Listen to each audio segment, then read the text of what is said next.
Welcome to A Fork in Time, the alternate history podcast.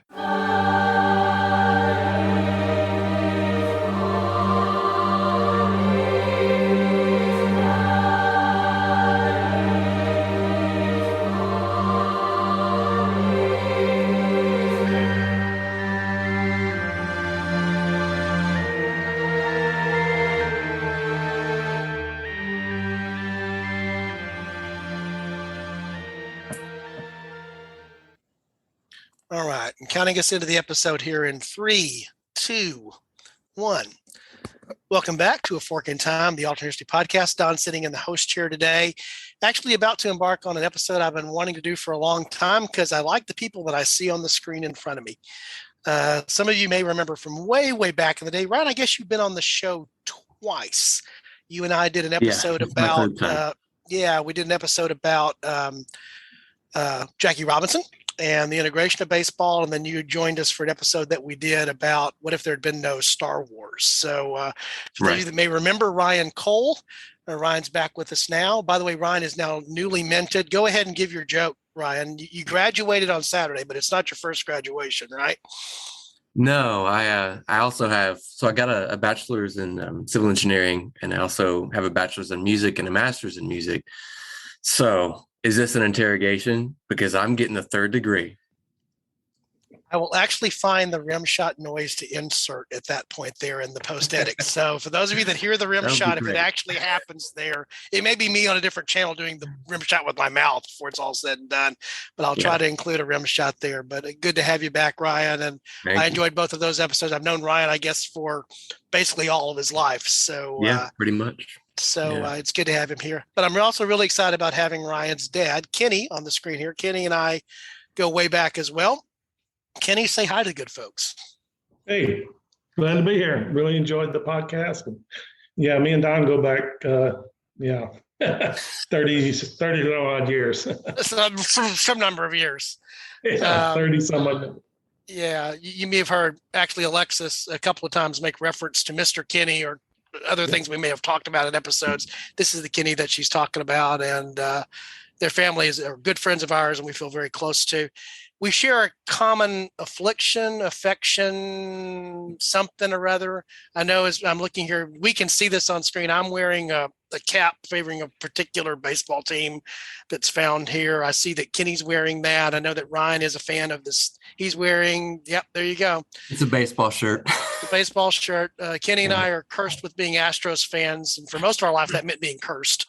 Lately, it's been being some success, but still being somewhat cursed because even our one success is somewhat cursed. But baseball, among other things, or topics in history, are things that Kenny and I have talked about for decades. And so the idea of having him on an alternate history podcast talking about baseball just seems like the most natural thing I can imagine doing in the entire world.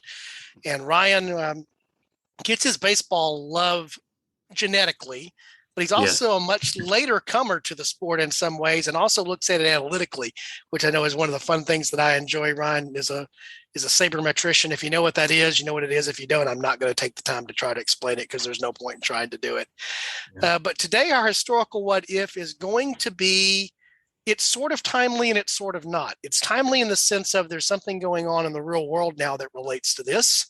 And at the same time, it goes back a pretty good distance. Right now, we have entered into a work stoppage in Major League Baseball.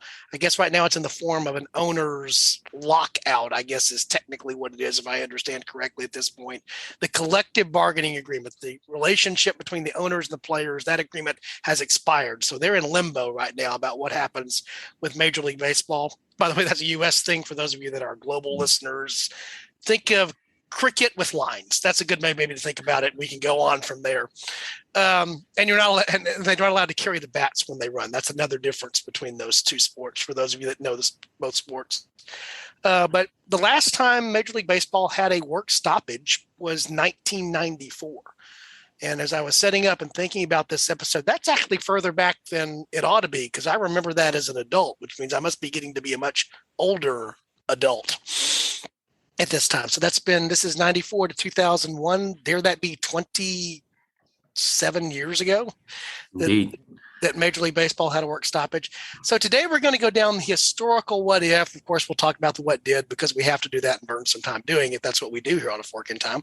But we'll talk about the historical what did of the 1994 Major League Baseball strike. But of course, looking at the alternate history, we're going to talk about what if there had not been a work stoppage or a strike in 1994. And I think that takes us to some interesting places in the short term and potentially in the long term for the sport.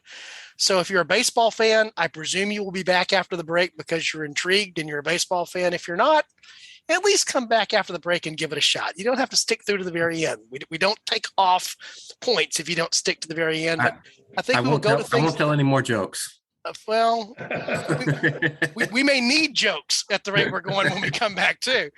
But I think we'll see that there are potential implications of this that fall outside of the sport proper too. And some of the things that I've thought about there. So it won't just be, it'll be a lot of baseball. Spoiler alert, fair warning. So if this is not for you, we'll have another episode next week and we welcome you back. But even if you're not, stick with it because I think you'll find some interesting things there. So we'll be right back after this break. Hi, it's Don. And Alexis, I'm here too. Taking a quick break from the podcast, really to just reach out and something we normally do it sort of at the end of a lot of episodes. What do we normally encourage people to do at the end of our episodes, Lex? Give us suggestions. Give us suggestions and do other things for us to interact with us. And the best place to do that is it's our little corner, quaint little corner, not overly decorated and not overly ornate, but still corner of the internet. And where will folks find that at? It's a forkintimepodcast.com. Like we say, the A is important. The podcast is important to get to the right place. Yeah, and so among the things that you can find at a forkintime.com podcast, see, it is important, is that you can find links to our previous shows. You can find but a number of different ways to give us feedback. So we have comment forms, and we read and we digest those, and we've made changes to the show. But there's also topic suggestions there. And so one of the things that we want to encourage our listeners to do is what, Lex? Is to give us those suggestions. Go to that website. Yeah, here's the deal. I know because I get to see the statistics, we've talked often about the statistics, that a lot of the episodes that we do that are focused on a particular part of the world, I won't say which, but Alexis knows which one it is, because those get good listenership. I think a lot of our listeners like us to go there, but we also understand that sometimes we can go to the same places or the same time frames too often. Yep. And one of the ways that we know to diversify the content of the show is to diversify the content outside of my head and Alexis's head, and then some of the contributors that have been on with some frequency and some regularity that you've gotten to know. So we need your help. If there's a part of history that you think is being drastically overlooked that has all types of interesting what-if twists, don't leave it to us to find that. What do you need to do, Lex? You need to go submit it in the website. Yeah, please do. And detail there, I normally interact with folks once they've submitted suggestions. In fact, that's how a number of the folks who have joined the podcast have come on the podcast, because not only did they have good ideas, but they were ready to articulate those ideas, and we welcome that. So we just wanted to take a brief moment here to encourage you to check out www.aforkintimepodcast.com and find the resources that are there. During this time where we're still endeavoring through the global pandemic, we still have our COVID check-in. We still want to hear from you there, and just the other ways that we invite you to interact as well. Even if you already checked in with us, check in again. It's been months. Yeah, we would appreciate that. So again, what we're pitching here is we're pitching ourselves, but we're mainly pitching the website. So one last time for the listeners, Lex, where is that going to be? aforkintimepodcast.com. Check it out. Welcome back to A Fork in Time, the Alternate History Podcast. I'm joined by a couple of Coles. Ryan and Kenny are their names.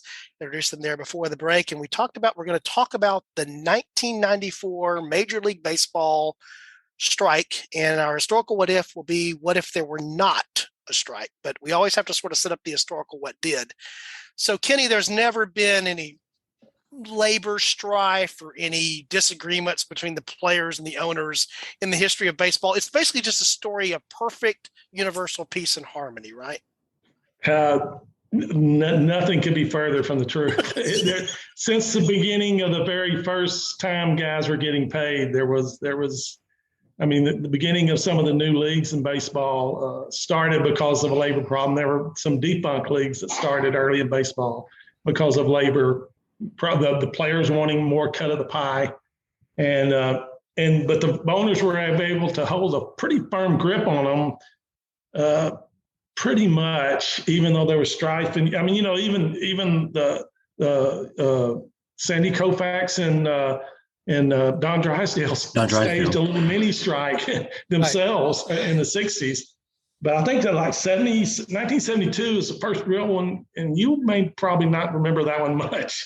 But there was 86 games, and they had a little work stoppage in 72, and basically it's always come down to the free agency, and once that became a thing, the owners wanting to limit it and the players wanting to expand it, and that's kind of what they fought over, and that's pretty general, but that's kind of the way I always see it. Yeah, and actually the period of time I mentioned, it's been 27 years since the last work stoppage. That's been like the longest period of labor peace basically in the history of baseball. It's gone through some near misses and some things that almost happened, but 27 years is a long time. It's an unprecedented long time in Major League Baseball to not have either an actual stoppage, not have some interruption, or the very imminent serious threat that there was going to be a strike or a lockout or something like that. Right. I know you remember in 81 when in 81 when they lost 713 games and had the split season. And see, then that lasted till 94. And so and that seemed like a long time. So to go from there to here has been really, a lot of baseball fans, grow up are not used to this. Like I said, we kind of been, and it seems like there was always on the horizon, even when you wasn't going through it, you're worrying about it. I looked it up. They said even 73 and 76 and 80, they had some stoppages, but there was no games lost. They seemed to resolve it before they would actually lose any games. And, so setting the context for baseball is this has been an ongoing thing in baseball. Yeah. Which I think it's important to grasp. And, one of my favorite documentary makers, Ken Burns, American documentary maker, he has made a lot of great documentaries. I think most people know him for at least I know him or think about him for two particular documentaries. Although recently his country music and his Vietnam documentaries, I think I've seen them both. Are well worth. But he did, of course, the Civil War. That was his big claim to fame. And then he did the very extended baseball documentary. The interesting thing about that was it's about the time of this work stoppage. So the way that sort of played together is also unique there. But one of the things I remember about particularly his baseball documentary, and again, because of his Civil War documentary and his longstanding interest in civil rights, is that he sort of tells the story of the history of baseball, which is rife with all kinds of characters, any type of character you can imagine. But he tells it through two primary lenses. This sort of goes back to the episode that Ryan and I did, the lens of desegregating, integrating the game in with Jackie Robinson's arrival in 1947. And then also the later part of his documentary, he's talking about Curt Flood and others who were challenging this economic system, how players and owners interacted. And, the analogy that Curt Flood, who was one of the players who chose to break what's called the reserve system, we probably won't get into all the detail of that. I'll throw some links in the show notes for those of you that are just wonky enough to want to know what the reserve clause was all about if you don't. But Flood challenged the system for free agency. Actually, he wasn't one of the first ones to actually even enjoy it. It took court cases. But this idea of what most of us enjoy as Americans, and frankly, everywhere else in the world, of if you want to go get a new job tomorrow, you just go get a new job, right? You can quit and you can go wherever you want to go and work. Not so in Major League Baseball, because you sign contracts and teams own your rights. It's a different environment. And so that's a lot of what was leading up to the 94 work stoppage, without getting into all the elements that there, but they were striking over the free agency rights had already been won. But now, as Kenny pointed out, it's about how to divide the pie. Who should get the money? The players who produce the product or the owners who take the risk? And so, Ron, is there anything about the 94 work situation you want to mention here? Just we're talking about the what did. Don't want to dwell too much on the what did before we jump to the what if. Right. From my understanding, a lot of it also had to do with revenue sharing. because some of the smaller clubs, and particularly the Expos, which I think we should talk about some at some point. Right. A lot of the smaller clubs were really struggling to, compete with the larger budget clubs, and they wanted some form of revenue sharing, and they couldn't come to an agreement with that. And there was also tied into that the idea of the salary cap, which obviously the Players Association was very much against. So in addition to some free agency stuff, both that salary cap and the idea of the revenue sharing were also both pretty big issues going into the strike. Right. And again, it was a strike. The players chose the leverage of in the middle of the season. This was actually in August. This is a pretty substantial way through the season of interrupting play.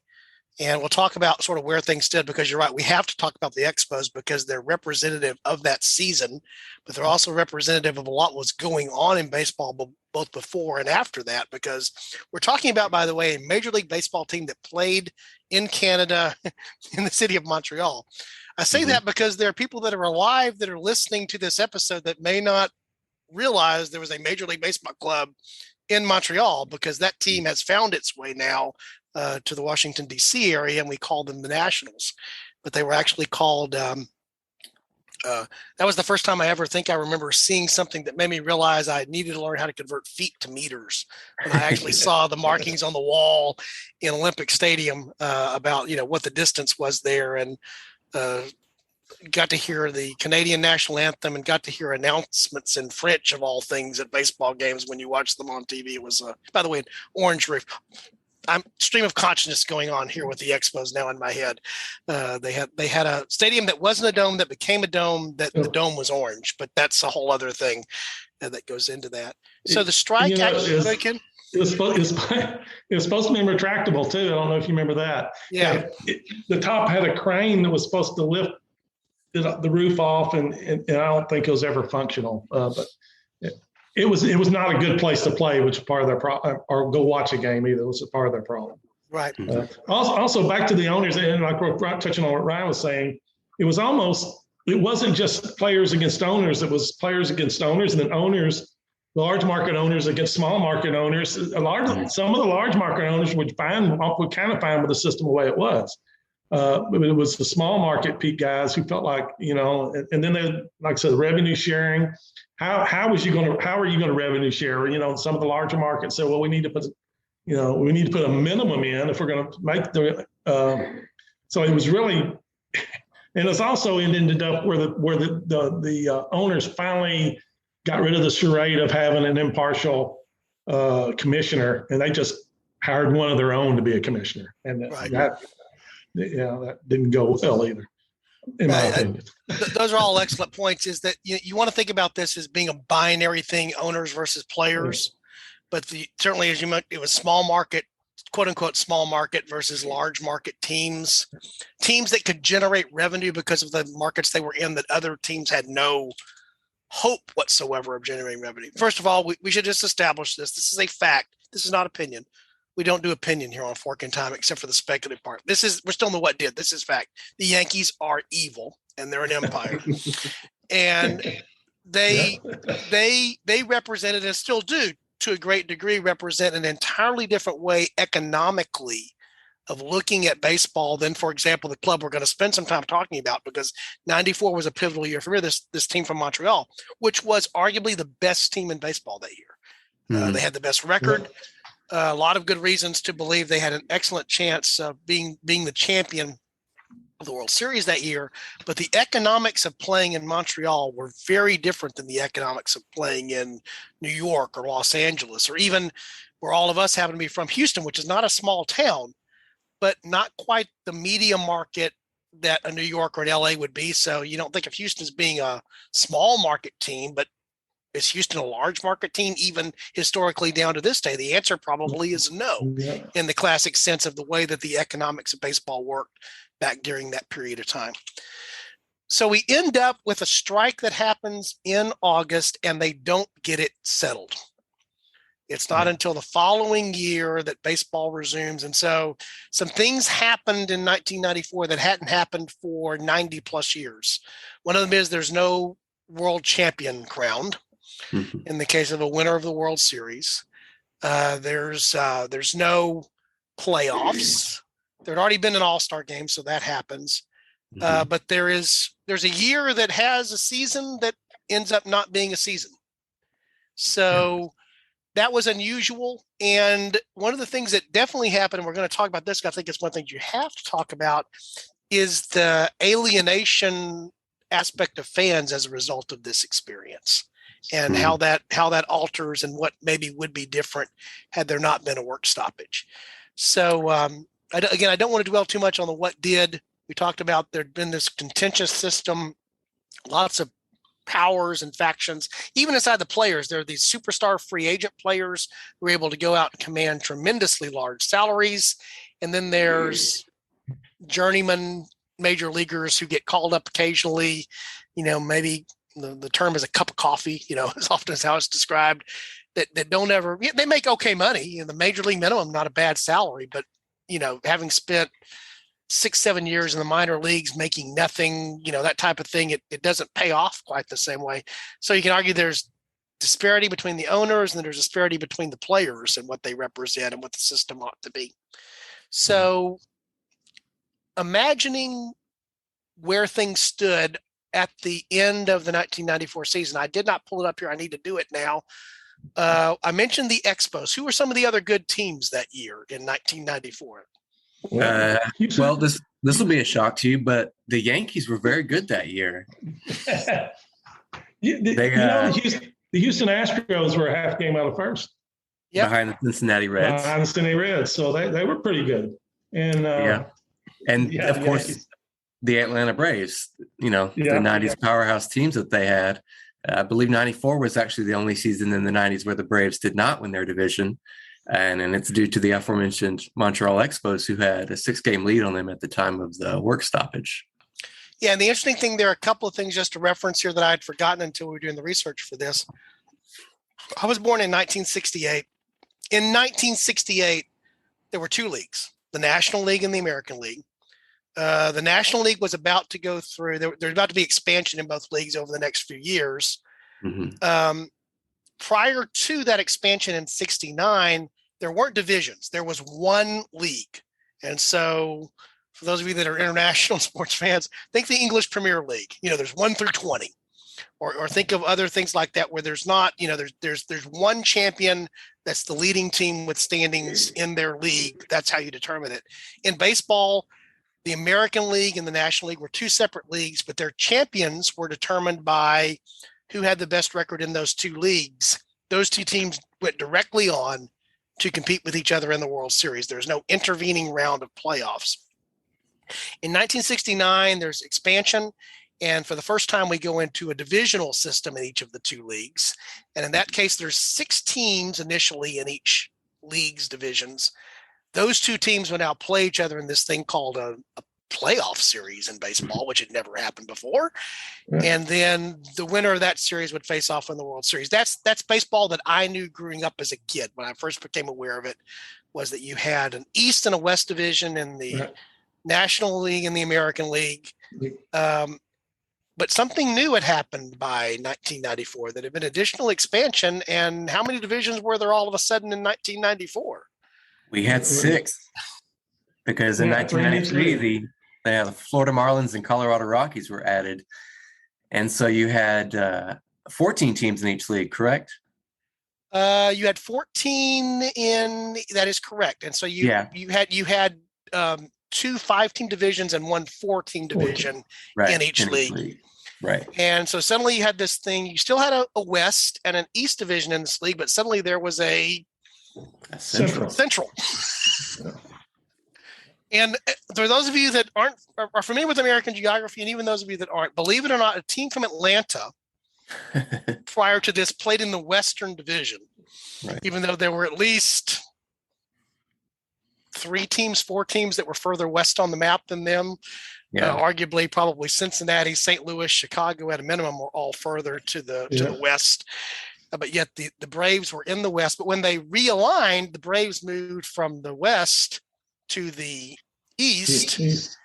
And our hometown team, the Astros, who had been in the National League West, joined this new thing called the National League Central. And so where we find the standings on the date of the strike in 1994 is there are 3 divisions. And oh, by the way, it doesn't work really well with this playoff system to have 6 teams unless you're going to have one team get a bye and wait. So they had created this thing called the wild card, which is found in other sports as well. So that was also going to be the first year of the wild card. And so if I remember correctly, you were mentioning there, Kenny, that the Astros were not in first place. They trailed the Cincinnati Reds in the Central by half a game. But I think they would have been at that point. They were holding on to the wild card spot, if my memory serves. I may be wrong on that once I actually pull up. No, yeah, they had the 3rd best record in the National League. Okay. So yeah, they would have been the wild card. And as Ryan was pointing out there, the Braves were starting their dominance in the 90s, but they had been dominant in the West, and now they're being dominant in the East. But Montreal existed in the National League East. And they were hands down. They had won 70 games by that point in the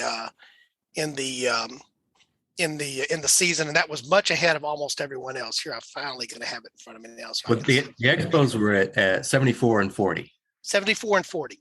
Yeah. So yeah. So they are well on their way to. Did you check out the American League Central, by the way? I'm there now, so I can do it. I believe the Rangers are leading with a losing record. Well, that was the West, AL West. That's AL. They were in the West. Yeah, they were in the West. Yeah, I'll say a bit about the AL West because I think this does get into some things with the playoff impact. So not only were the Rangers leading the AL West with the losing record, they were 10 games under 500. They were 52 and 62. Yes. So a 456 winning percentage, leading their division. And not only that, but all of the other 10 teams in the American League had a better record than that. So the last place teams of the AL East and the AL Central had a better record than the first place Texas Rangers. And given that this was the first year of this new divisional alignment, if this had gone through to a full season, I think there would have been a lot of upset fans that, teams that won 90 or 95 games but ended up second were locked out of the playoffs. Even with the wild card, you could see this happening, whereas, a sub 500 team was going to make their way in. So that this isn't one of those really impressive, I guess, kind of what ifs to think about, but it is interesting to note that the AL West was bad. And there's a morbid curiosity about how bad of a team could have gotten into the playoffs that year. Certainly a sub 500 team could have made it into the playoffs. The assumption is they probably would have become a winning team by a small margin just because of, just the way that tends to work out over time. You play a lot of divisional foes in the way the schedule was sort of balanced. You only had how many games they have left? They didn't have a lot left. They were 104 games into a 162 game season. Yeah. So there's 48 games left, and you've got to make up 10 games to 500. So you got to go at a pretty good clip just to make it back to 500 at that point. Right. Yeah, and the Yankees were a good team there. They were 70 and 43 and leading the National League East. But again, the real story sort of that year, as I remember it from baseball, was the Expos. Yeah. And the Expos had good teams before. They had teams that had made the playoffs, I guess, in the strike shortened year of 81, if 81. I remember serves. Yeah. And they had teams that had competed before in the old National League East, but they were 74 and 40, were ahead of the Braves, who were, again, this was the juggernaut Braves of the 90s. And some of their early incarnation. They were a full 6 games up on the Atlanta Braves. And you're right, Kenny. I guess technically the Braves would have been the wild card team at that point. As I look here, the Astros were 66 and 49, trailing the Reds in the Central by half a game. And so things come to a stop. So again, we're talking about the what if here. So portraying that out, Ryan's already hit upon one of the things that you may have had a representative in the American League playoffs that was a team that didn't even make 500. You had some good teams in other divisions, and you had this format that was going to happen that had never happened except in a strike shortened year of an additional playoff round. So what's the first things that pops in your mind about that different format in 1994, assuming that we carry it all the way to the postseason because there's no strike?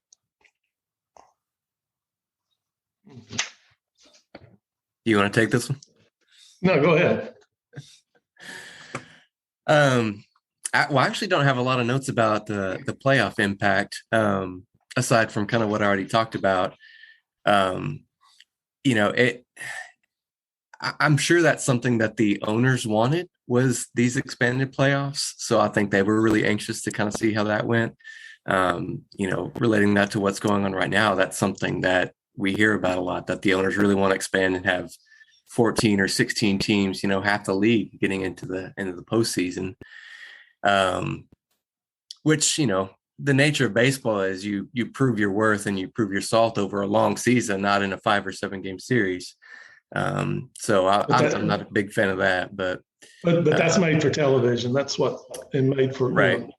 Well, I was looking back over this. I was surprised this was the first year of the 3 divisions. I didn't remember that. I guess because maybe the strike, and so I didn't really got to the part where I was talking about how would that have played out, and if they'd been the playoffs, I guess that would have been. So the Braves edged out the Astros. We're edging out the Astros. If you assume that the relative position in the standings carries through to the end of the year, and especially given Bagwell's fractured wrist, right? Which we'll come back to, because that's a closer to home thing for us. But yeah. So you'd had the Expos playing the Reds, and then the Rangers losing to the Braves. would that have been the first round? I think the way that's American League. Yeah, the Dodgers would have faced off with the Expos. The Braves and the Reds would have played each other. That's right. And the assumption there, I think, the Dodgers' record wasn't that great. Was no, they were 2 games over 500. Both of the West divisions were not good, and they were also made uniquely what they were by the fact that they were both 4-team divisions. So that was part of what later the balancing out and interleague play and other stuff that's going to has to come along to sort of fix some of that. But maybe we can say this about the playoffs and use it to excuse me, kind of segue into the Expos. Is as you've kind of mentioned, I think they were the clear favorites. They were a juggernaut team that year. They had 5 All-Stars, and that doesn't include the young Pedro Martinez. And we're talking about a very young future Hall of Famer, Pedro Martinez. Yes. But they were 6 games ahead of the Braves, who were a great team. And even in their head-to-head matches, the Expos had done very well. So you imagine the biggest competition probably would have been the Yankees in that scenario, but it's hard to bet against the Expos and what they had. And so you've kind of mentioned this before too, Don, that one of the interesting things about the Expos is they play in Montreal. We think so much about baseball being American, being a United States sport, but there were two teams in Canada at that point. And I'm kind of curious as to what y'all think. This effectively killed baseball in Montreal. We can talk about that some if we want, but what impact do you think this had on baseball's growth internationally and getting out from being just an American sport? Because the Expos were added, I think, in '69, Don, that year you were talking about, and the Blue Jays about a decade later, who play in Toronto. But what are y'all's thoughts on that? Yeah. Well, one thing back to play the Expos in Montreal, we established they were probably the best team in baseball at the time. They were 11th in the National League in attendance. Yeah. So that, here they are, they're winning at an astounding rate, but they're still not really drawing fans. And there's some reasons for that. A lot of it, I think, too, was their stadium, but also in some past history and kind of getting our head of ourselves. But that's why I think they're looking, a good postseason run and possibly a World Series win. I guarantee you they wouldn't have been 11th in attendance the next year, even playing in an Olympic stadium. Right. Yeah. Although what is interesting the next year, is what often happens in a lot of sports when you have a lot of talent and you have limited resources, you have to start making decisions about who stays and who goes. Yeah. And in fact, that 1995 Expo team, not coming off of a World Series win and not the benefits of what they would have derived from hopefully, greater attendance, they almost immediately have to start breaking the team up. And so the team goes from this nucleus of very good young players. We mentioned Martinez being the pitcher there, that's probably well known, but a lot of other very good players on that team. You mentioned 5 All-Stars that were on that team. Larry Walker was on that team. Yeah, Larry Walker, who would be a future Hall of Fame, and Canadian, by the way, even more reason to keep him home. The young Moises Alou, this is a 27-year-old Moises Alou, who is a Marquise Grissom, very good fielder. Yeah. Sean Berry, future Astro, killer bee there. Yeah. But not just a good hitting team, a team that had good pitching. Obviously, we mentioned a very young Pedro Martinez, but Martinez was not the ace of that staff, arguably. You might argue that Ken Hill was the ace of that staff. Yeah.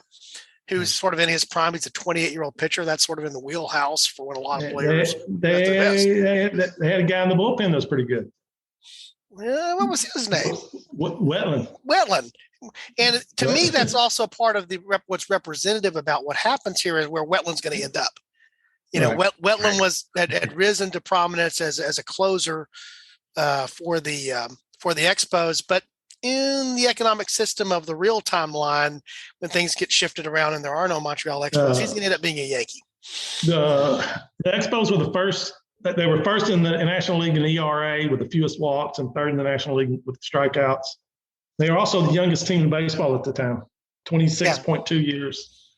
So, I mean, it looked like, if you're a Expo fan, you're like, we're going to be good for a long time. And then, and then all of a sudden you're not, because you listen. If I can throw in some quick Ryan, go ahead. sabermetric stuff to back that up. First in ERA in the NL, and also second in FIP, fielding independent pitching. So they were legit. And then talking about their offense, they were either the 3rd or 4th best offense in the National League, whether you look at WOBA or WRC plus. So their pitching was really what carried them, but they had a very good offense as well. And that stadium was not an offensive-friendly stadium by any stretch. No, it was like that, yeah. And I know Don Shelley will know about this. Ryan, you may not be familiar with this, but they also led the National League in something called stolen bases. Teams actually could steal bases back then, and it was legal.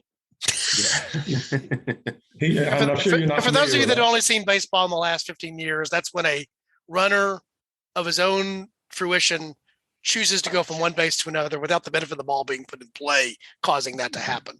Used to happen a lot in baseball, especially in the National League. Yes. Yeah. But so less so. Yeah.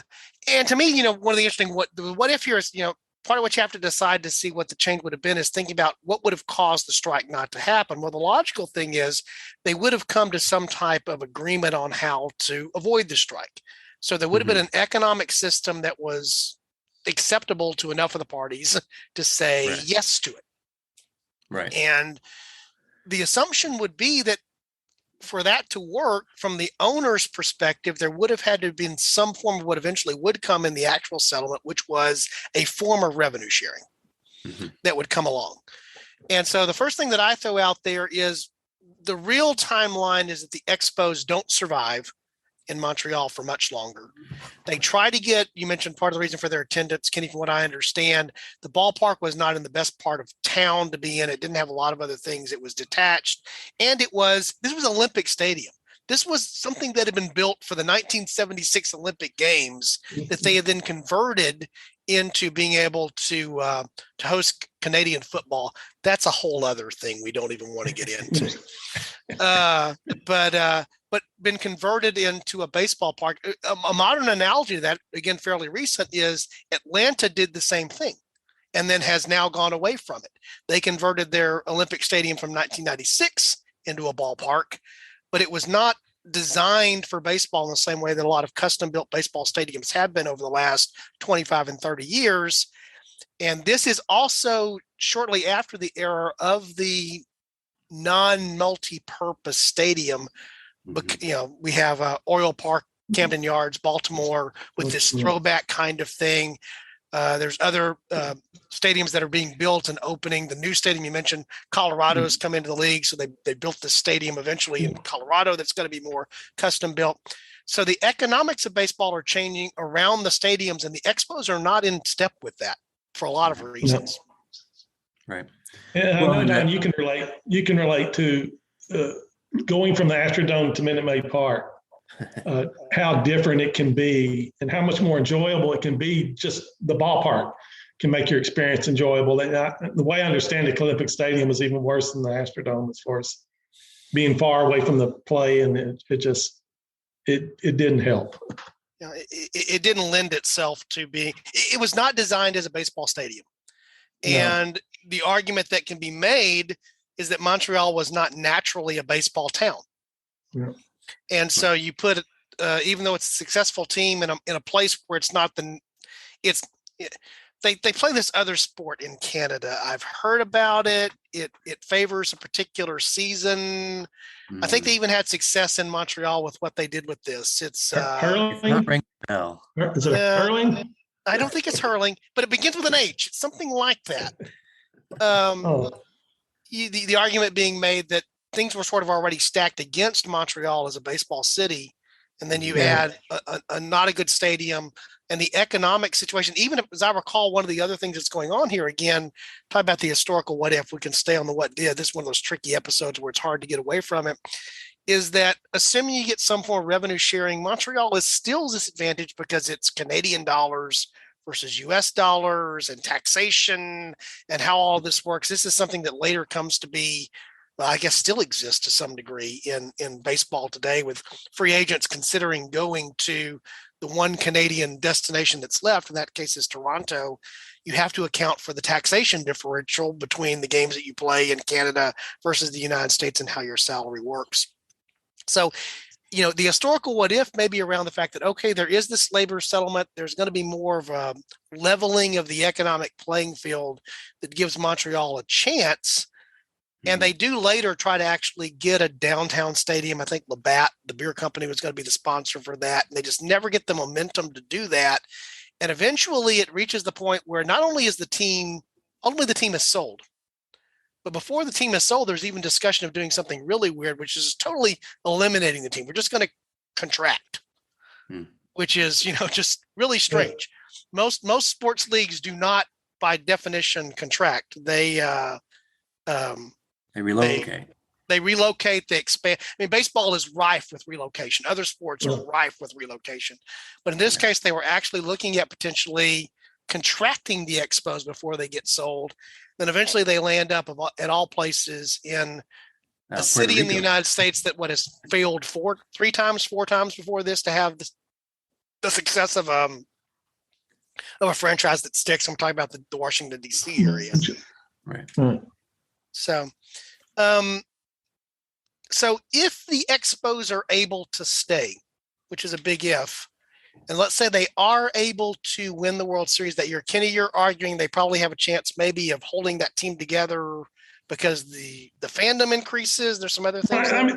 Right. And I think they're going to lose some just because it's not like, I think Larry Walker, they lost him as a free agent. Well, maybe they can't retain him. But maybe they don't have to trade, Wetland, Grissom, Hill, and all these guys. They say they traded all three of them in the span of 2 days because they were needing money, and it was just the revenue. Well, maybe because of their success, they don't have to do that. Right. They can hold on to some of their young guys, and just it's not just a fire sale, so to speak, and so. And then if they start out and they're fairly successful to start the 95 season and going on their momentum, drawing well, then that builds momentum to get a new stadium built. And who knows? I think they got an excellent chance of staying. Especially when you think about what happened with the Seattle Mariners the very next year. Yeah. Seattle had lost a team before. Don, you talk about I think it was in '69 when the Pilots came into the league, and then a year later became the Brewers in Milwaukee. Right. But that magical 95 playoff run with the Mariners against the Yankees, which featured John Wetland, was instrumental in not only keeping baseball in Seattle because you had an exciting winning playoff team, but also helping them get a new stadium as well.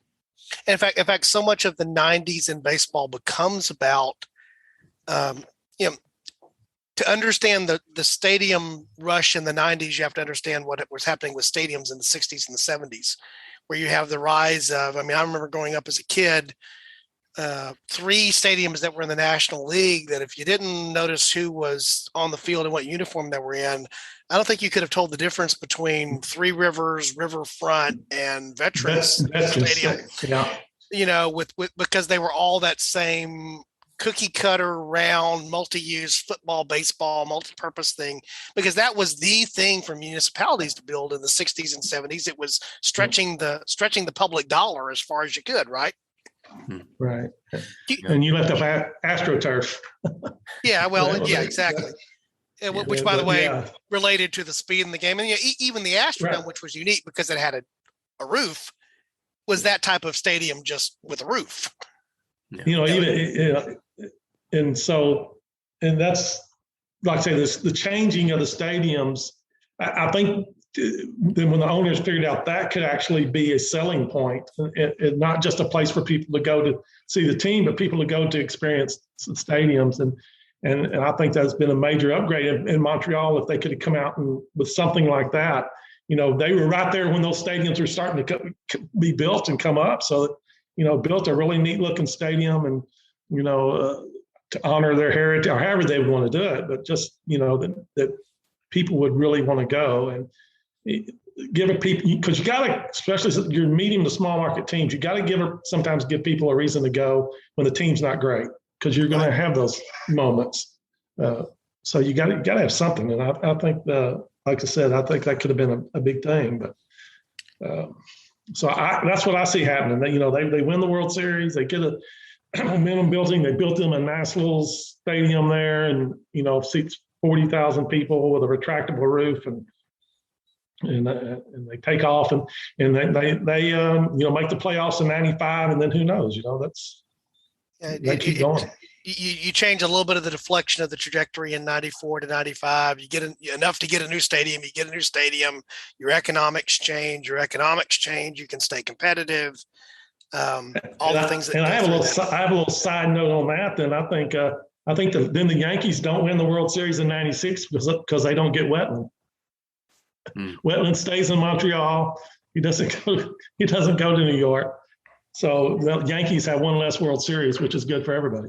I think that's all that we need to do in any alternate timeline is just remove World Series wins from the Yankees, and all is good. At least from the Steinbrenner era. Yeah, well, no, just in general. In general, right? Yeah. Just in general. The other thing that was interesting to me that I wanted to go down a little bit was also talk about what was different in the sense of what also would not have happened if you don't have the strike. What was the sentiment of fans by the time you get to '95 in the real timeline, Kenny? You remember? Yeah, it was. I mean, there were diehard fans who said they were done. Now, a lot of them didn't stick to it, but some did, and then your casual fans, or a lot of them just totally lost interest. Prior to the other work stoppages, at least they were able to cobble things together to where you had a championship and a World Series, the semblance of a real season. This one seemed like, wow, they ended it, and people were just attendance was really dropping. And I mean, I've got numbers on that I can throw in real quick. Okay. So in 1994, prior to the stoppage, the average attendance per game was 31,256. Okay, so over 31,000. The next year in '95, 25,000. Wow. And 5,000 a game doesn't sound like a lot until you recognize those people are buying beers and hot dogs. Yeah. And things for their kids. Jerseys the whole bit. And it's a 162 game season. It's 81 home dates. So you spread that out over, 5,000 people on average per home. Suddenly you've got 400,000, 500,000 people, tickets that aren't sold, the revenue that comes from that. It doesn't sound like a lot, but it is a lot. And it represents, of course, roughly a 16% drop, give or take, in terms of attendance. That's not small. Any sport that sees an over 10% contraction in its attendance at games year over year, something has happened. And to carry on with that thread thing, because this is, I think, one of the most interesting what ifs about this situation is, so you've got fans that are upset, when they're going to games, they're booing, all this stuff, attendance is down. you've got a new commissioner in Bud Selig, and he needs to do something to save face. So what happens just a few years after this in 1998? Yeah. Were there home runs? There were a few. Actually, more than a few. There were a lot. I think this is kind of what directly led to the steroid race, because you needed to get fans back into the game. You needed to have something exciting happening, some reason to get people either to tune in on TV or to come down to the park. And, that single season home run record is one of the most hallowed in baseball. It tore Roger Maris, who held the record at the time. When he broke Babe Ruth's record, it was, tearing him to pieces because of how meaningful it is to baseball fans. Right. And as you mentioned earlier too, Don, baseball is one of the sports, probably the sport that's most interested in its own history and has has sacred numbers. We talked about this on our episode. Yeah. 42 is a sacred number. It's a uniform number. Yeah. 60 was a sacred number. That was the number of home runs that Ruth hit in that season. Yeah. And we know too, I think from his own admission, that seeing this home run race between Sosa and McGuire in 98 is what led Bonds to do what he did, because he was already a Hall of Famer, already an MVP several times, already maybe the best player, but he wasn't getting the recognition that he felt like he deserved, and probably justly deserved for being as good as he was. And of course, then that led him to blow those out of the water. Not only the single season record, but then Hank Aaron's all-time record a few years. Lots of things were blown up. Records the size of his head. There were all types of things that happened. Many things. This was actually one of the places I want to go. So Ryan sort of anticipated what was there. I do believe that one of the most interesting what ifs is if there had not been a work stoppage in 94, would there have been, part of it is you have to decide here whether you believe the owners and the commissioner turned a blind eye to what was going on with performance enhancing drugs and steroids, but they were certainly more inclined to do it because they needed the game to come back. You hear all the time the narrative of that 98 home run chase between Sosa and McGuire was that it saved baseball. It brought baseball back, brought attendance back. It brought interest back. It revitalized the game. Now, part of that was a couple of years had gone by, and I'm still ticked off, but I'm a baseball fan, so I'm going to go to games, kind of thing. I think that also set in to a degree, but it gave casual fans a reason to tune in and to care. And to me, the interesting perverse incentive there, which is why I think the what if is interesting.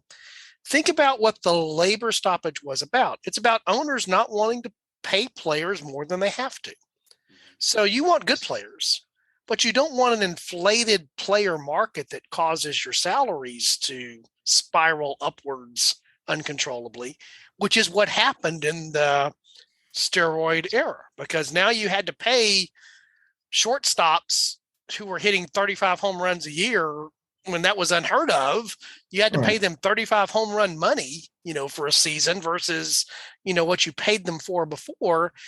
And I do believe if you had not have the owners going, we're desperate to put, butts in seats and get ratings on TV, I think you would have owners going, wait a second, we're not going to let people get away with this. This is costing me money because it's inflating the price of the game for me as the person who has to pay for these folks.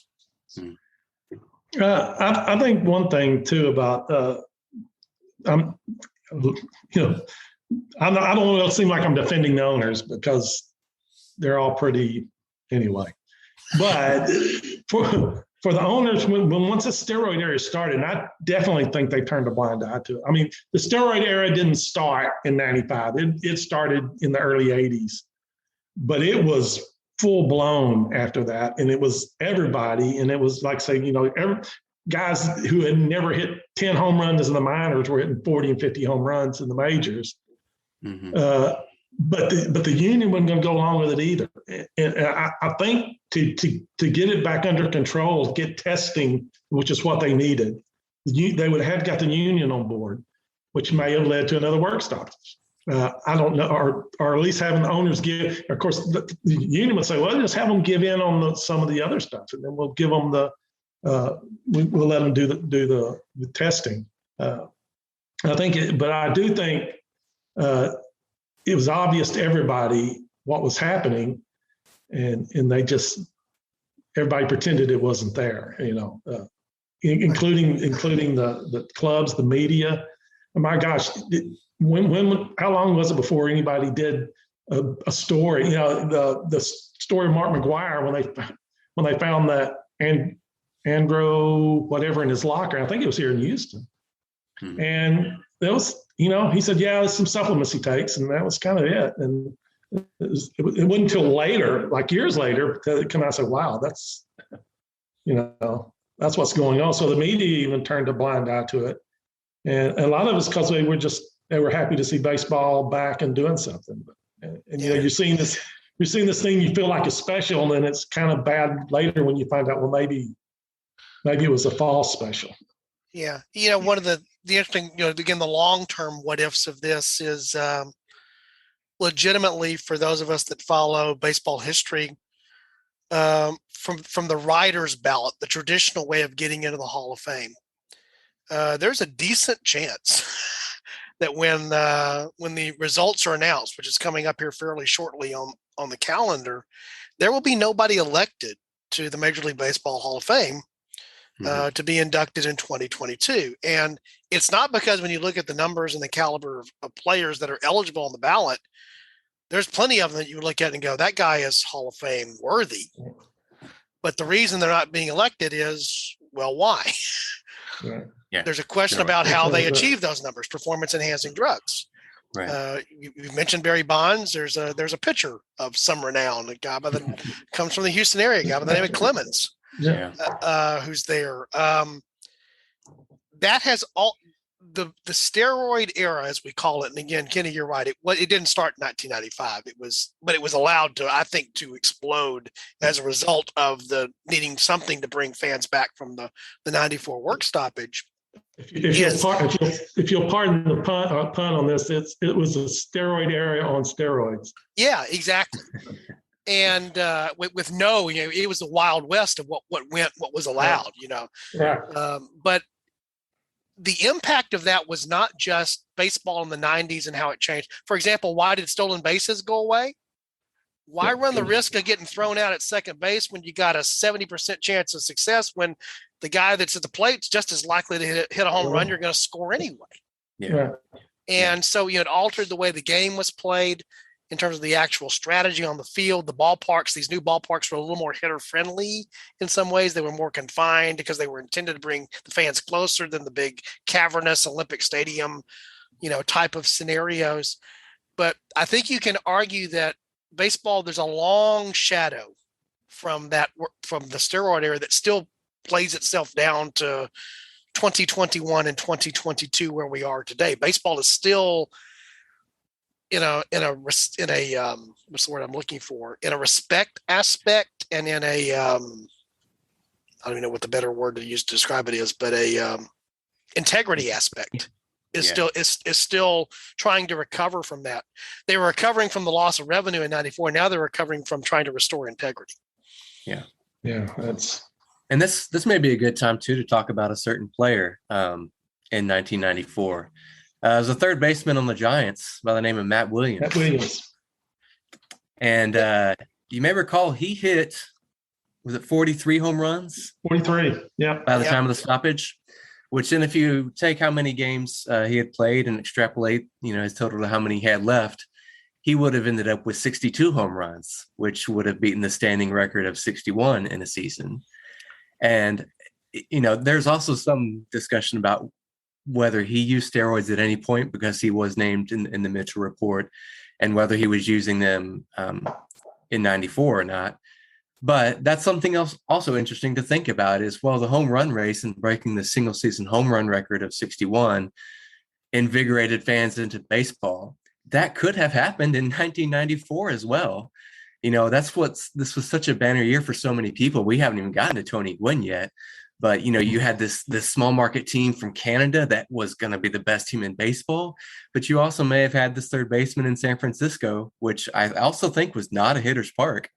They were playing in Candlestick at the time, which was not exactly the most conducive place to play. Yeah.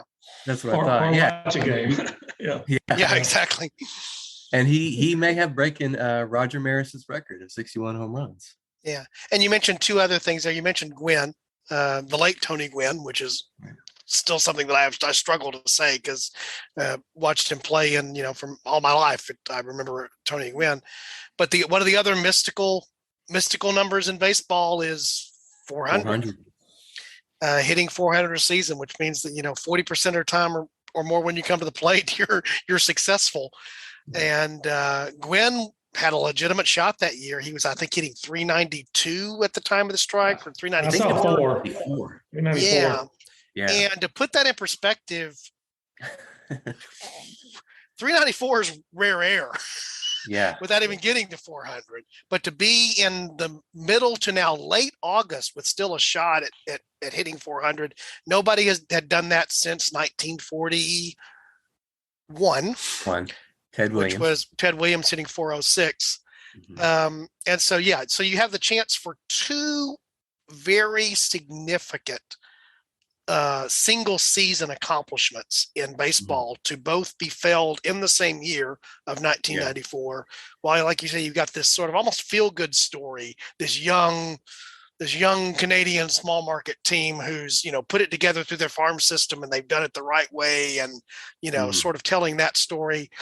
The narrative for the 1994 season, if it were told, if the book were finished, if it just didn't stop, pretty compelling. Yeah. And this is where I think it gets to a larger impact also, because in this day, MLB is still struggling to market its product well, because the NFL and the NBA have siphoned off so many fans that could have been baseball fans and have a much larger share of the sports market, I think, than MLB does. And you have to imagine that if things had gone the way that we look at it from 1994 with this wonderful David and Goliath story, if the Expos beat the Yankees in the World Series, with somebody hitting 400 in a season, breaking the single season home run record, expanding internationally with, as we mentioned, a Canadian team doing so well, that baseball continues to maintain its hold over American sports, that it continues to be the sport, the national pastime, the thing that the common man talks about. And is sort of that monolithic presence that everyone can talk about, that relates to, that has as a part of their day in, day out life. Because as we know now, that is definitely not the case. Right. And, the other thing is there, again, not knowing exactly what the settlement would have been that would have averted the labor strife, but assuming it's something that is, I'll just call it equitable. When millionaires are fighting with billionaires, it's hard to know what constitutes equity there, but something that would have been more equitable or stable, or even sustainable. Right. I always like the idea of having a kind of a hard cap, but having a bottom as well. I think you can't revenue share. You can't have the big markets paying a luxury tax going to the smaller markets, and then have the smaller markets just keep the money. They forcing them to reinvest it back into their teams, and I don't know why something like that never went, but so I guess the players probably didn't like it. So, but and so if you look at what you're just talking about there, Ryan, with the individual stories, again, the narrative of 94 would have been the narrative. Which narrative would have been the narrative of 94? David beats Goliath. Gwynn eclipses Williams. Williams eclipses Ruth. What's the what's the narrative? Oh yeah, this thing of expanding the playoffs to 4 teams from each league worked. Maybe part of what would have been in that settlement is, we'll look for a way to expand that out to we could go to 10, maybe we can go to 12 sooner. Mm-hmm. So now you have more clubs that have the opportunity to compete for the postseason, which changes the dynamics. The economics are a little better balanced. By the way, so much of this is driven by TV money, which was also disrupted. The television contract that came post-strike was different than the television contract. Yeah. And so, is this what we have to blame for Joe Buck? Is this where it all started? It could be. This is, it's the butterfly effect gets us Joe Buck. We probably get Joe Buck either way. You probably can't get away from it. thanks Have to to his talk to dad Dr. being Strange Jack about Buck. that. Yeah, exactly. There's 14 million, was it 14 million, 14 billion different things that he works through. But again, the historical what if here is you have the 94 narrative that leads to whatever the 95 narrative would be and the things going on from there. Maybe you don't have some of the steroids are probably going to be the performance enhancing drugs are probably going to rear up at some point. Right. But would it have been as rampant? Maybe there is, as Kenny just suggested, that becomes something that gets on the table and the players and the owners both agree it's good to put a halt to this and or to limit it or to test it or whatever. And so you change the trajectory there. And to your point, Ryan, baseball is almost a niche sport now in the United States, which is hard to imagine with me growing up with it being, what it is and it being what it is in my life and has been historically. I never would have imagined that in 1993 that it was going to become that, so if you have a different trajectory, does it become that? I think that's a good question to ask and a good thing to think about. Yeah. So, Ryan, in your scenario, Tony Gwynn hits 402 and Williams hits 62 home runs. Which one of them wins the NL MVP? Ooh. Because we know Jeff Bagwell's not going to win it. He may be the only person in America who is glad to see the strike. I think Bagwell never wins an MVP if he doesn't win the strike shortened 94 MVP. Yeah. Yeah. But I got some numbers here on him though, and I just want to go over some of these. At the time, and this is in all of baseball, he was first in WAR by position. He was first in offensive WAR. He was first in total bases. He was first in RBIs. He was first in slugging. He was second in batting average, although 30 points behind Gwynn. He was third in home runs. He was fourth in on base percentage. He was third in runs scored, and he was second in OPS. Yeah. And didn't win an MVP. That also too highlights how crazy Tony Gwynn was, because Bagwell was hitting 368, and that is incredible. Nobody hits 368. I mean, if somebody did that now, that would be remarkable. For instance, he was only 4 home runs behind Williams. Williams had 43 and Bagwell had 39. So, he's closer, but he's not even, on the same page. Right. But I definitely, there's no, and I didn't realize till I was looking, he broke his hand on August 10th, and I think the strikes was August 11th. Yeah. So, a lot of baseball fans may not even realize he broke his hand if you're not an Astro fan. Right. Yeah. To answer that question, I did look into that a bit about the National League MVP. So Matt Williams ended up second. Bagwell was unanimous in first place, but Matt Williams was second.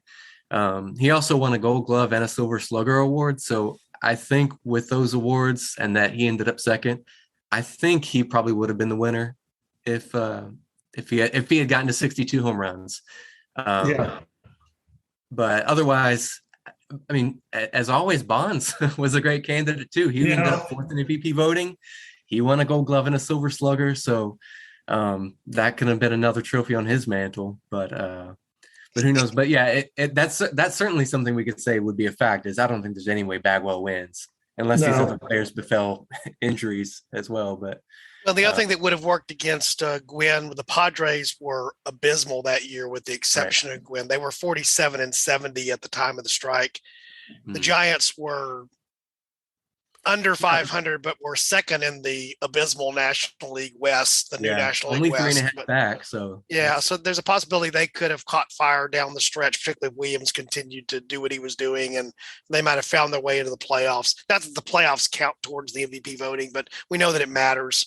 Unless it's 1987 and you're Andre Dawson in Chicago, that it doesn't matter. But I think that, for those of us that are baseball, I know we've lost our non-baseball fans at this point, but that's fine. We gave them the pass a long time ago. That, an argument can be made, again, now bringing this really close to home. Bagwell eventually got into the Hall of Fame, but he was not ushered into the Hall on first ballot, had to go through the grinded out process of making the Hall. That was with an MVP feather in his cap. Yeah. What if Bagwell doesn't have the 94 MVP? Are we still having the argument whether Jeff Bagwell deserves to be in the Hall of Fame, but has never been given that recognition? I think it's possible. That was that was part of his resume. It's an odd way that made his resume, but it was part of his resume nonetheless. Yeah. Bagwell's problem, if you want to call it that, is that, his power was his calling card, but he did so many things well, but didn't have that one thing. He didn't get the 500 home runs or the 3,000 hits, or hundreds and hundreds of stolen bases. But he did have over 200 stolen bases and over 2,000 hits and other things. So I don't know if he would have hung on the ballot long enough for some of the younger voters that tend to value those other assets highly, for them to vote him in. So I don't know. I would think it would have given some ammunition to the anti-Bagwell faction, because of his baseball card, his look, and there's nothing definitive, but he was in the era, and there's some people that didn't want to vote for him, and not having an MVP would just been something they could have said, well, he never won an MVP, so one more. See that. Yeah. One more quick player I want to talk about, who I think was cost a Hall of Fame selection by the strike, was Fred McGriff.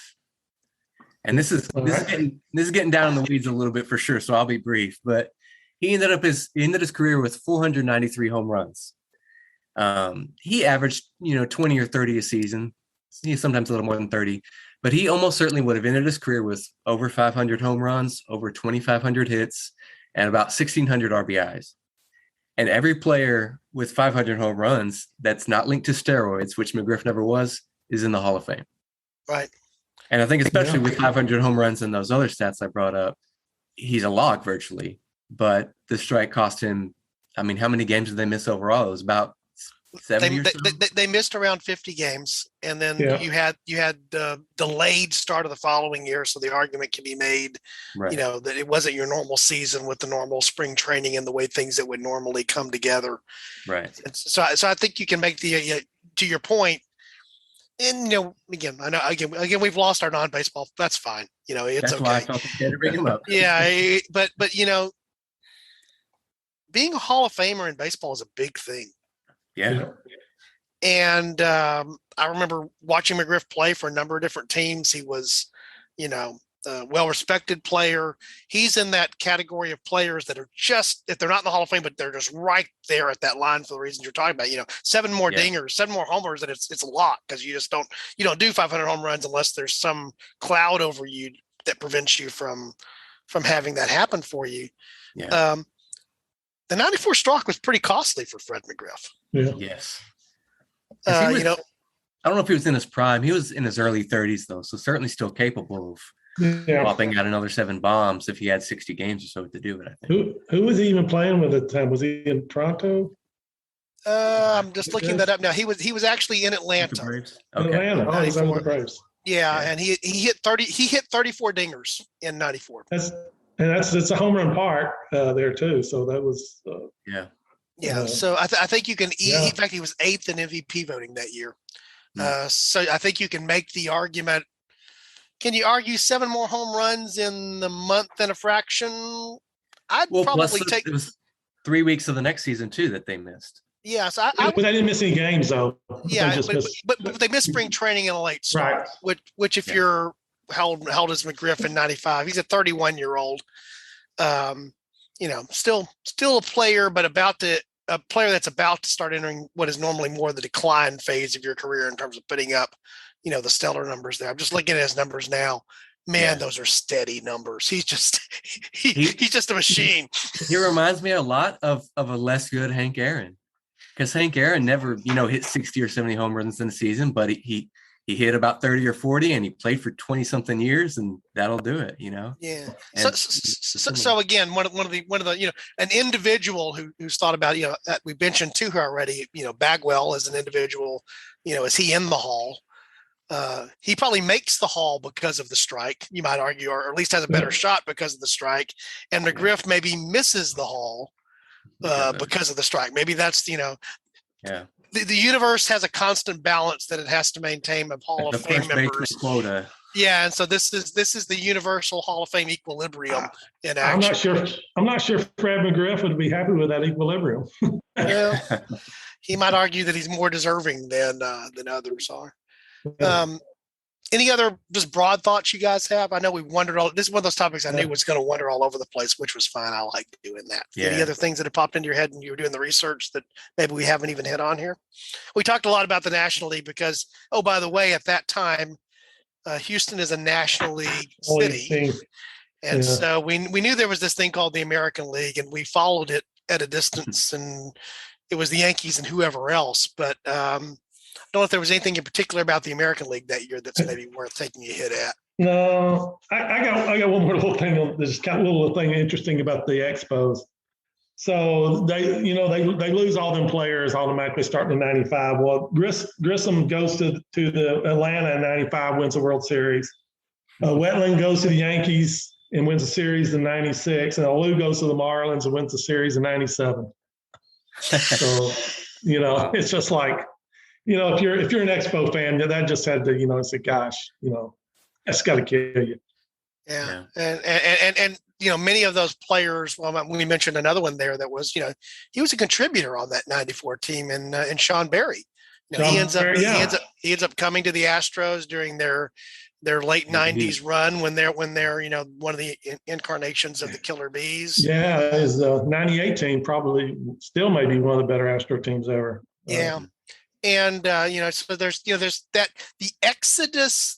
Baseball leaves Montreal eventually as a team, further down the road. Call it the Expodus? The Expodus? Yeah, the Expodus. Ryan, you have just named this episode. You didn't know that that's what you were doing, but you just did it. It's the Expodus. It has to be. Yeah. So baseball leaves as an institution eventually from Montreal, but baseball players leave Montreal and go elsewhere, almost immediately after the 94 season because of the impact of what's there. And that changes, as you will point out, maybe the Yankees don't win in 96. There's an argument to be made for, other scenarios on how that impacted clubs in different ways. And to me, the other thing that popped into my head is, we're talking about, baseball in Canada. It's not that baseball hadn't succeeded in Canada. They had just had back-to-back World Series champions in the form of the Toronto Blue Jays. Yeah. So it's not like baseball didn't work north of the border, but it wasn't working for economic reasons in 94 in Montreal. And they were representative of a lot of what actually led to the strike when you bring it around full circle.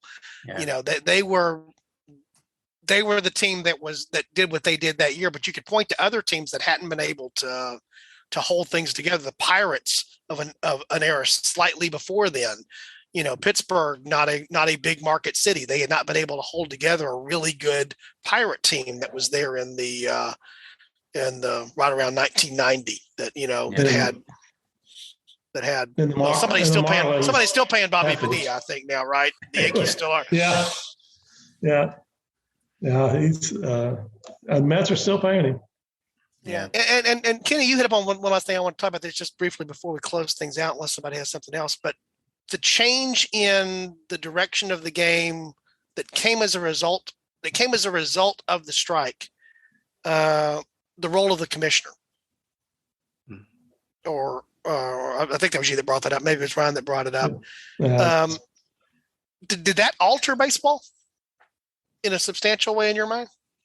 Well, yeah, because the decisions that have been made, especially in relation to the Astros, is relate things that would help the owners out specifically, not necessarily even the game or everything as a whole, because the commissioner represents the owners, and that's not what the position was intended to be. Even though he was originally hired and paid for by the owners, he was given, I think Landis was given a lifetime contract or whatever. He couldn't be fired or anything. So he could be independent to make decisions based on the good of the game without having to worry about his job. Well, that's not the current situation. And I don't know why baseball doesn't go to a situation where they have an independent council that hires a commissioner paid for half by the players and half by the owners, and give him for a set time to serve in that position, and give him the authority to make decisions and a rule what would be the best interest of baseball, not just the best interest of the owners. Yeah, and just to be clear, Seeley becomes commissioner before the work stoppage, the strike in '94, but he's installed into the position knowing that this is looming and coming. Right. And so it was, in fact, you might even argue he's one of the causes of the '94 strike, in the sense of the players looking and going, we don't have what we used to have in the commissioner, somebody that we think has the best interest of the game versus the best interest of the owners. Yeah. And one thing I'll add, I was listening to an interview with Bob Costas and Charlie Rose before this from 1994 after the strike had taken place. And that was the thing that Costas had mentioned, is it wasn't necessarily any of the specific details or anything in the contracts, but there had just been this very slowly building, gradual mistrust between the players and the owners. And I think the hiring of Seelig, because the owners had basically just pushed out Fay Vincent, the previous commissioner, who was impartial or more impartial. And I think the players saw this hiring of Bud Seelig as, well, now the owners just have one of their own in charge of our league now. And I think that was the straw that broke the camel's back for a lot of them. Yeah, in fact, I was trying to look back here. When he first took the role of commissioner, didn't he still own the Brewers for a period of time? I don't think he had to immediately divest himself of his ownership interest, which was always astonishing. Seemed like I remember something that his daughter or something was running the team while he was commissioner, but he still was something. Yeah, and the interesting thing there too, again, talking back to what had been introduced in '94, well, a couple of things had happened. Interleague play had been introduced, the wild card concept, and the change to the 3 divisions in each league were sort of a preemptive thing by Seelig. Hey, we're innovating the game, we're changing the game. But back to this idea of mistrust, from the player's perspective, it's but you didn't sort of did that without us being involved in being a part of what we were doing there. Right. And sort of an interesting problem that gets created by that. Yeah, because especially if you look at the perspective from the Expos players, they're finally getting this good team together, and now suddenly they're in the same division with the best team of the '90s, the Atlanta Braves. Like, they can't have been very thrilled with the way that those divisions were changed, obviously without any consulting of the players. Yeah, I was just looking here. I needed to verify the facts. Yes, he served as acting commissioner from '92 to '98, so he still owned the team during that period of time. So yeah, he was, and that we won't even get into our sour grapes about being forced by him to switch leagues and the other things that we could go to. That's a whole other historical what if that only Houstonians would probably care about, but we care about deeply. Yeah. So big conclusion is 1994 changed baseball as we know it. Yeah. Yes. Did it change it in the real timeline for the better? I think it could. Yes. I think the steroid era gets shut down earlier, and the small market teams do better, and because of the new agreement that we came up with that they settled on, and I believe that baseball is healthier now than it's ever been. And that 2017 World Series legitimized. There you go. Yeah, that's all. Unicorns and sunshine. There you go. Yes, that's it. Yeah, I think our hypothetical imagination of what could have happened would have been the better scenario. Because with this revenue sharing, then I think you don't ever have teams tanking for several years, which I think is bad for baseball. I think it's better when everybody is competitive and trying to win actively. And then, having more fans in the game, I think would have been great, because I still, even with all the changes and everything that's been through and all the tainted events that have occurred throughout its history and even its recent history, I still think it's a great game and a beautiful game. And I know maybe a little biased. I don't know if I'm biased because I love it better or if I love it better because it's subjectively a better game. But it's chicken or egg. But I think certainly baseball would have been the better if they could have avoided the strike. Certainly. Yeah, and bringing the top, which is why I wanted to do the topic, because we're now back in the risk of another work stoppage. Yeah. And to me, the way that now history is informing the present is baseball was resilient enough, maybe for bad reasons that we've talked about, performance enhancing drugs, other things that happened, that artificially saved the game, only now to maybe doom the game a little bit more. But baseball was resilient in 94 when it went through this work stoppage.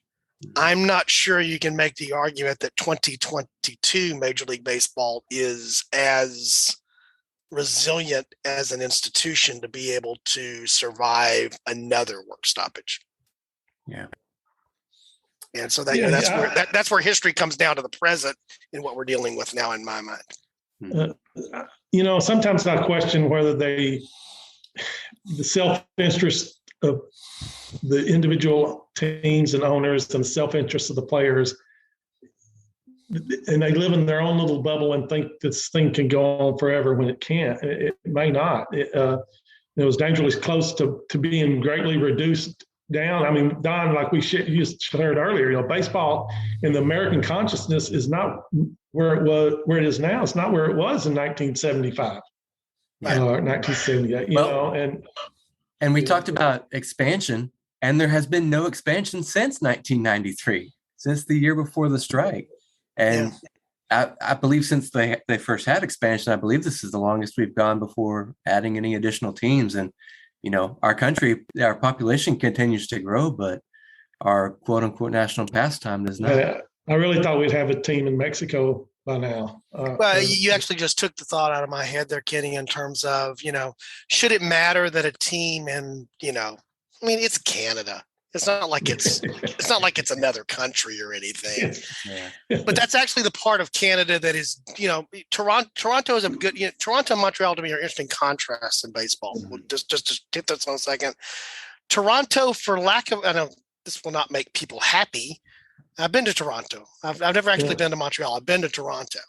Toronto is a lot more like America. It's not that far removed from the United States. You can drive easily to Toronto. It's not that far away from Detroit in terms of being, real nearby. And, it sits there north of, it's close.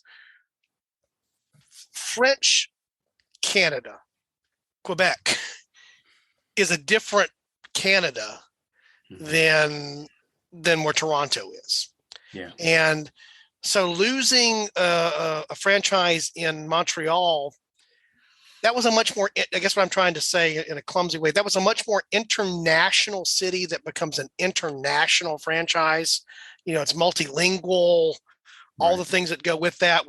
We know what the emblem is on the cap, but even that looks sort of goofy, in terms you have to have it explained to you why they're even called the Expos. Yeah. To your point, Kenny, if baseball survives there, I think baseball is much more willing to say, well, what about a team in Puerto Rico? What about a team in Mexico City? What about looking towards the next logical expansion? Because eventually we do see in the 90s, then certainly into the 2000s, Hideki Matsui, Ichiro Suzuki, some of the players that come over from Asia, maybe we actually, by this time, if baseball doesn't have that lull that it has to come back from, it's more international in this hemisphere. And maybe it's global, the World Baseball Classic will eventually come along, but maybe it globalizes itself in the sense of, the real World Series is, the Asian champions, the Japanese league or the Korean league faces off with the American. And there's reason to believe that that's not a foregone conclusion when it's played every year, right. Or the Caribbean champion, as the case might be, because certainly the game has long been more Latin in its influence over the last 40, 50 years. Yeah. In terms of where the players are coming from, not where the teams reside. Yeah. Yeah. But the sport's big there. Right. I have no doubt in my mind they could support a team. I've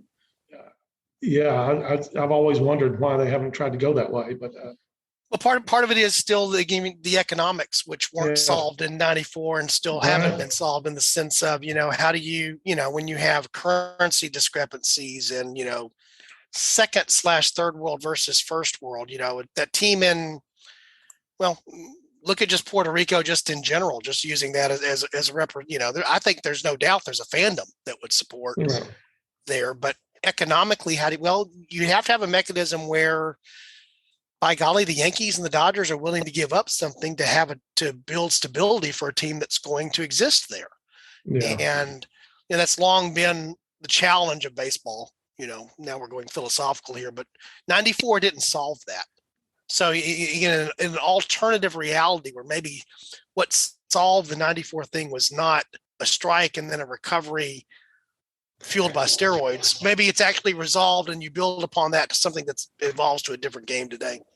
Just on a little bit of what you was talking about, the big market teams be willing to give up. What gets me is when I've heard them an owner say, well, why should I give up money and give it to my competitor? In other words, give it. What he don't realize, the other baseball teams aren't his competitor. They're his colleagues, but they're partners. The competitor is the American or the Puerto Rican or whoever who's going to spend their entertainment dollars. Where are they going to spend it? Are they going to spend it at the baseball game or at the movies, or they're going to go to a football game? That's who you're competing with. Yankees aren't competing. If you're an owner, you're not competing with the Orioles they're, in other words, if you're the Yankees and you're doing really well and everybody else is falling apart, well, you can't play in the league by yourself. Yeah. You got to do something. Be fair. Yeah.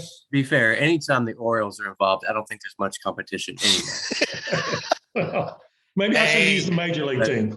Yeah. Hey, there used to be a major league team in Baltimore. Yeah.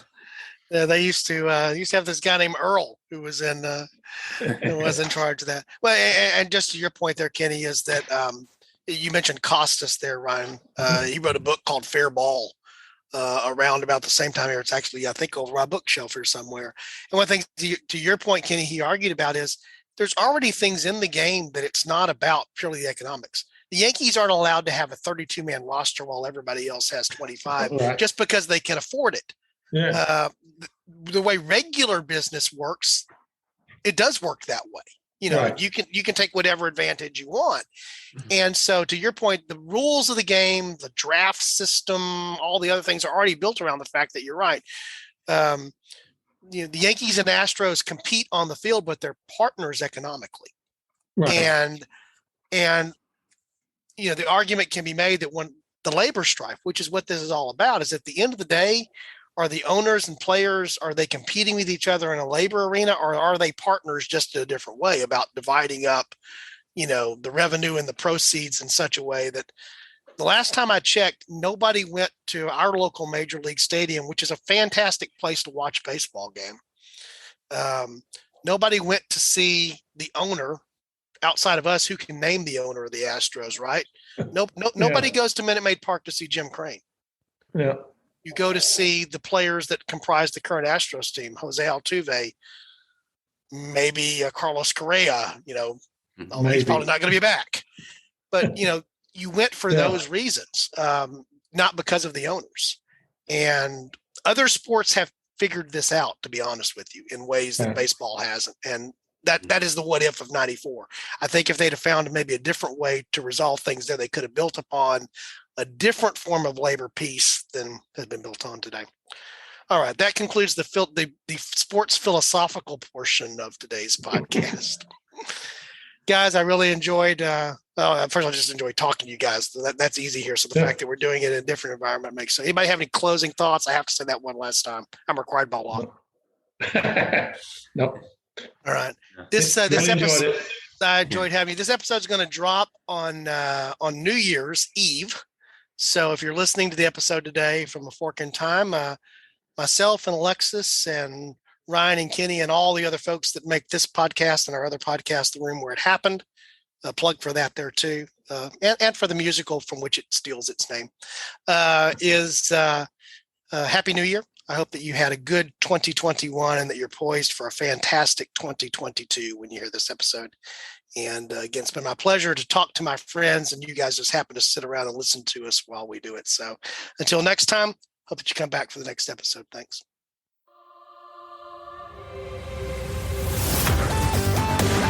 Thanks for listening to A Fork in Time, the alternate history podcast. Learn more and provide feedback by visiting our website at www.aforkintimepodcast.com. Connect to us on Facebook at facebook.com/aforkintime or follow us on Twitter at AFIT Podcast. If you want to support the show financially, visit our Patreon page at patreon.com/aforkintime. We hope you will join us next time.